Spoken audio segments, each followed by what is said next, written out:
Hello, welcome to my review of an owner's review of the Shark Evoline 2 motorcycle helmet, which I have owned now for a few months. I've used the helmet for a 4,000 mile trip to North Africa from the UK, and I thought I'd share with you some of my experiences with the helmet. I've actually just got the helmet back after 2 weeks. It went away for repair. And I'll share with you some of my experiences with the helmet. So overall, it's quite a good finish overall, I would say, the paintwork. It's a light helmet for its size compared to other helmets that I've owned. The interior finish itself, I think, is quite good. The quality of the materials used on the interior are quite good. The chin strap is easy to use. Particularly if you've got cold hands, so that's probably one good feature, I would say, from some of the helmets I've owned before. It's been quite fiddly to release the chin strap. The ventilation itself I thought was quite good when it was in the closed position. I think some owners have complained it's not that good, but I didn't particularly have any particular problems with that.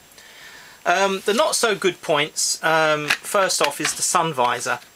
The sun visor itself works fine, but if you want to remove the visor, there's a clip here that you have to press, and the clip fell out immediately that I used it in Italy. So the sun visor I couldn't use very much. That's the reason it was sent back for repair. I'm not sure if they've replaced it with an improved clip or the same clip, but since having it repaired, I haven't attempted to remove the sun visor. It's the actual process of removing the sun visor by pressing this clip here is what causes this plastic clip to fall out. Personally, I think it's a design flaw.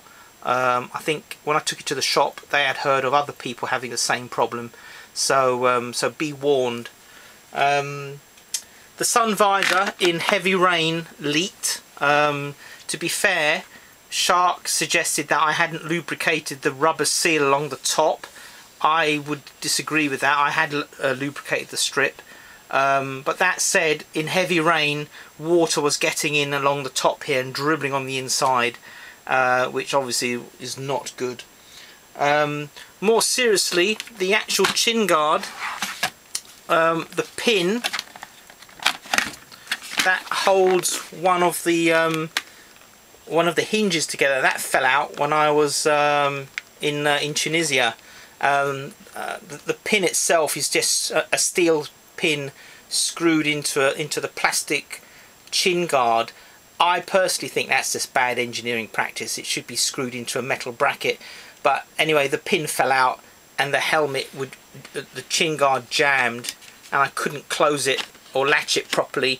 And when you're on holiday, having a helmet that can't latch when you're doing 70 on the motorway is just really bad news, really. So that was repaired. In fact, Shark replaced the whole chin bar assembly as well as the pin. Also with the chin guard, you cannot close it with one hand.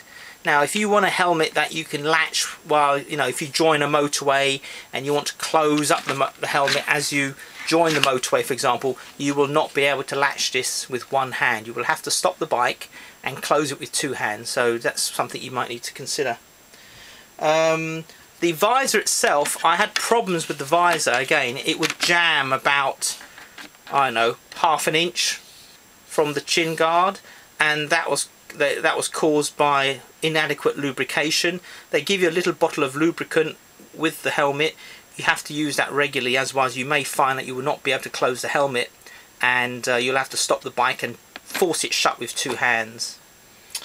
The helmet itself is, I had it fitted at a helmet retailer, and it fitted quite well, but what I then noticed is that when it's closed and latched, the helmet is marginally tighter, so you may find you're going to get pressure along the temple about here. So if you wear glasses in particular, you may find that's going to put some pressure above your ears or by your temple about here, which will lead to an uncomfortable crash helmet particularly if you're on the motorway after an hour or so, you have a lot of pressure on your temples. I'm not sure if that is necessarily an issue with the helmet or my head, but you need to be aware of that when you are having this helmet fitted. Make sure you've got your glasses on, you latch it, and if you feel it to be very tight around the temples, you need to get may need to get a larger helmet size. Well, that's all I have for now. I'll let you know how I get on with the helmet once I start using it again. It's winter at the moment, so I really haven't had a chance to use it. I hope you found this review helpful from an owner, not from a retailer, and thank you very much.